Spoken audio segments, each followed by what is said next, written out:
త్రినైని నటి పవిత్ర జయరాం మృతి కేసులో బిగ్ ట్విస్ట్ చోటు చేసుకుంది. ఆమె భర్తగా ప్రచారం జరుగుతున్న ప్రియుడు చందు శుక్రవారం ఆత్మహత్య చేసుకున్నాడు. నార్సింగ్ పోలీస్ స్టేషన్ పరిధిలో అల్కాపూర్ కాలనీలోని అతని నివాసంలోనే చందు బలవన్మరణానికి పాల్పడ్డాడు. త్రినైనితో పాటు పలు సీరియల్స్ లో నటించి మంచి గుర్తింపు తెచ్చుకున్నాడు చందు.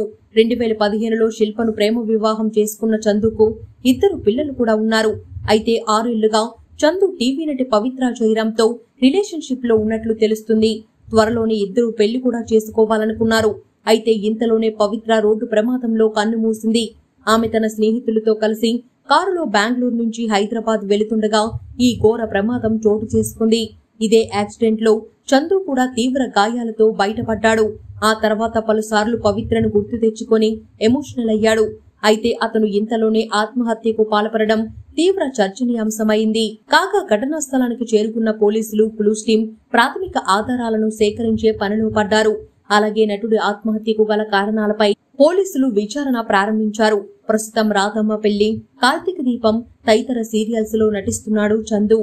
కాగా చందు ఆత్మహత్య చేసుకోవడానికి ముందుగా తన సోషల్ మీడియా ఖాతాలో పవిత్రకు సంబంధించి పోస్టులు షేర్ చేసినట్లు తెలుస్తుంది.